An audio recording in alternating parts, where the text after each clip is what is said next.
My eyes are all swollen. You can see it. I've got uveitis, conjunctivitis. I think conjunctivitis. I've got a lot going on, and I felt pretty miserable. On one of my previous videos, I had reported that my grandma, 92 years old, was in the hospital and she was suffering from a hip transplant. They had put a metal rod in her hip, and because she fell down for the third time in less than a month. And the first day after that, this has been about 2 weeks ago, they said that she was okay. Well, it appears she had a blood clot leading to a stroke. That's what I'm thinking. And she has since passed away on Easter Sunday with about a half hour left to go on Easter Sunday night. So, some people were saying that's a good sign, but here's the thing: Pope Francis passed away, and everybody was saying, well, he passed away Monday morning. Well, you got to understand, I lived in Germany for 2.5 years in the army. They're 6 hours ahead. So I went and I looked, and Italy, in Rome, where he died in the Vatican, is also 6 hours ahead of the United States. So that would mean that at first I thought my grandma died the same time as Pope Francis did. No, it was about 2 hours. Not quite. It was about 2 hours, so in a few minutes. But that's still pretty crazy because he also died of what was believed to be a stroke, even though he had that condition back in February that was real serious. That's not what took his life. It was a stroke. Even though people saw him the day before, and J.D. Vance was set to meet with him, and everybody was kind of going crazy about the Pope's stance toward immigrants and all this stuff, and how he was supposedly mad at J.D. Vance and all this stuff. And there's saying, oh, J.D. Vance led to his death. Well, it's not true. But he did have a stroke, and he happened to die 2 hours after my grandma did, who was 92 years old, which stinks. The funeral is Monday, 4 hours away. I'm going to have to get off work for that. So we're here to talk about Virginia Giuffre. A lot of people don't know how to pronounce her last name. It's not Giuffre, it's Giuffre. And the circumstances involving her supposed death. Now, it's being reported as a suicide. Nobody believes that she killed herself. Absolutely nobody on this world believes that she killed herself. And what's really suspicious is there are no details being told about her death. Now, back on March 24th, she lived in Australia. Back in March 24th, she was involved in an accident with a school bus going 68 miles an hour, approximately a little bit less than 70 miles an hour. Now, what is a school bus doing going almost 70 miles an hour with a bunch of distraught kids on the bus?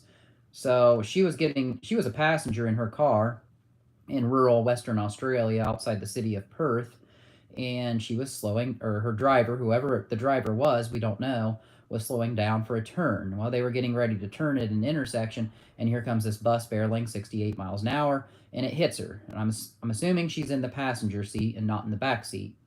Well, the picture that most of you guys have seen is the bruises on her side of her face. They're on her right side. And actually, no, they were on her left side because the picture would have been taken. That's just the way it was.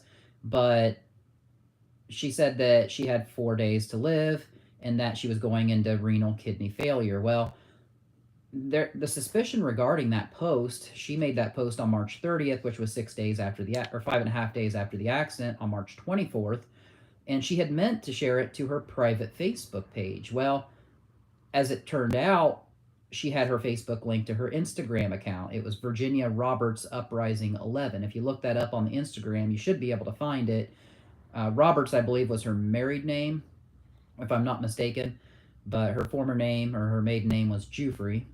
And that happened to me recently. I had made a post on Facebook, and I forgot that I had linked it to my Instagram. So sometimes those posts do show up there. Well, that's what happened with her. And since it went to her Instagram, Virginia Roberts Uprising 11, a lot of people became immediately suspicious of the post, because really it was only supposed to be meant for her immediate, personal family and private Facebook page, whoever the friends are on that. But she did say that she had 4 days left to live. Well, long story short, she didn't end up dying in 4 days. She went to see a urology specialist that involved her renal kidney failure. Well, now, long story short, is now it's being announced that on her family farm home in rural Perth, Australia, that she came up dead, and they're saying it's suicide. So let's get into a little bit of her backstory and just exactly who is Virginia Giuffre. So you already know most of it. She was the main, one of several accusers of Prince Andrew and Jeffrey Epstein. So you guys remember Jeffrey Epstein supposedly committed suicide in the jail or prison he was at. I think it was a maximum security prison. But I saw years ago, and I'm 41 years old. I was the same age as Virginia Giuffre. She was 41 years old. I remember when it came out that when Epstein was unalived, that the earlobes were in different spots, and people at the time who really dug into this said it wasn't him. It was a doppelganger or a body clone. We've seen this before with these elites. They use fake people to impersonate them. So honestly, a lot of people do believe he is dead, but a lot of people believe that he was actually murdered in there and he didn't actually kill himself. I don't think he's dead at all. I think he's living underground somewhere, like Michael Jackson. But regardless of what anybody believes about all the conspiracy stuff, he supposedly died in prison, and she was one of his main accusers, saying that, and what happened was this happened at Trump's Mar-a-Lago estate. Well, you guys all know that Pamela Bondi, the Attorney General for President Donald Trump, was supposed to release the Epstein list. And of course, as we got it, it was going to be highly redacted with a lot of names taken out. Probably wouldn't even reveal that much. But at the time, and this has been about a month ago, she said that they were going to release it out in phases. And it was just going to be the airline logs of everybody, all the elite politicians and Hollywood celebrities who flew back and forth from Epstein Island and stuff. Never got released. We're now on day 100. That list has never been released. And, even conservatives are getting frustrated, like myself. Like, don't come out and say you're going to do something and then just not do it. So we know there's intense pressure right now, but you got to understand Donald Trump supposedly lost his life almost in the Butler, Pennsylvania shooting on July 4th of last year, or July 16th. Sorry, I think it was July 16th. But come on now, you almost lost your life. You need to start coming out with all this stuff. I want you to come out about the Epstein list, and I want you to come out about all the UFO stuff. It needs to happen, and it needs to happen pretty soon. There's no reason for a delay. I don't care about the pressure. A lot of people have been threatening him. What has he got to lose, right? Come out with the stuff. So let's get back to Virginia Giuffre. So back when she was 17 years old, roughly in the year of 2000 to 2001, she alleges that she didn't come out publicly about it, but she alleges at that time when she was 17, she was a minor, she was recruited by Ghislaine Maxwell, who was working with Jeffrey Epstein. You guys have all seen her, and she's in prison right now, so far as I know, to be his personal masseuse as he was traveling abroad, Europe, and all this stuff. So Virginia Giuffre accepts it. She's going to be his masseuse, giving him massages and stuff as he's traveling around. Well, as she's his massager, basically he was trafficking her out, and to all his friends, quotes, opulent men, which just means rich men, and one of them happened to be Prince Andrew. At the time, he was Duke of York. He knew, she alleges, that she was a minor. She was 17 years old. So this all happened within the span of 1 year before she was 18 years old.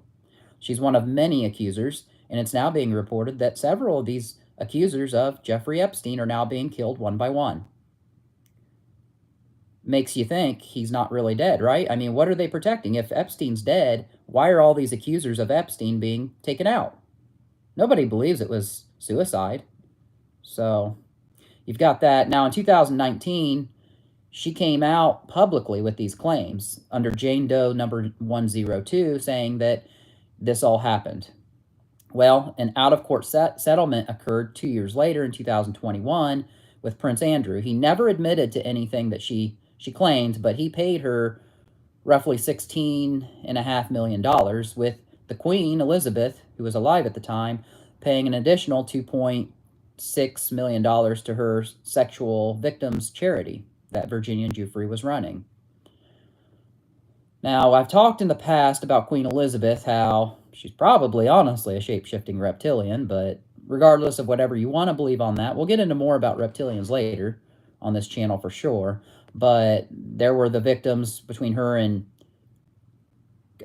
Prince Charles of the Kamloops, Canada, about the kids that were at that school and how all those bodies were found, the Aboriginal children found outside that school in Kamloops, Canada, regarding Queen Elizabeth. Yeah. I'll let you kind of go on with that one. I'm not going to go into further detail. That'll be another video down the road. But anyway, so Virginia Giuffre was paid all the settlement money, 16 some million dollars, by Prince Andrew, even though he never came out and said, "Oh, I never did this. I just acknowledged that she suffered emotional trauma." Yeah, whatever, dude. Everybody knows what you did. Everybody knows that you basically screw underage kids. It's just the way it is. There's not a drop of royal blood in that family. That's been reported before. It's all illegitimate. The queen on down, none of them had the real royal blood. There used to be a royal family out there many hundreds of years ago, but they assumed this, and they're not even the real royal blood. So anyway, that's it. We don't have details on how she supposedly died on her family farm, but once we get those, we will report those to you. I just wanted to come out with this because everybody's talking about it, and even if it hits mainstream media, you know it's big news. So we've known about Virginia Giuffre for many years. I have not said anything publicly on this channel about it. I regret that. I wish I had, but she was one that really wanted to shine some light on what was going on, like Allie Carter has done. And there's also been mysterious circumstances involving Allie Carter recently. I don't even know if she's still alive. She's the one that came out about P. Diddy, Sean Combs, and all that stuff about him and, Denzel Washington, among others, about the Hollywood elitists. So a lot's happening on that too. It seems to have quieted down the last couple weeks, but turn your eyes to Virginia Giuffre and Allie Carter, and you're going to find a lot more answers. We'll try to do some work for you guys as well. But until then, thanks for watching this video. We appreciate you guys. We're going to try to get you answers. So until then, as always, Godspeed, everybody.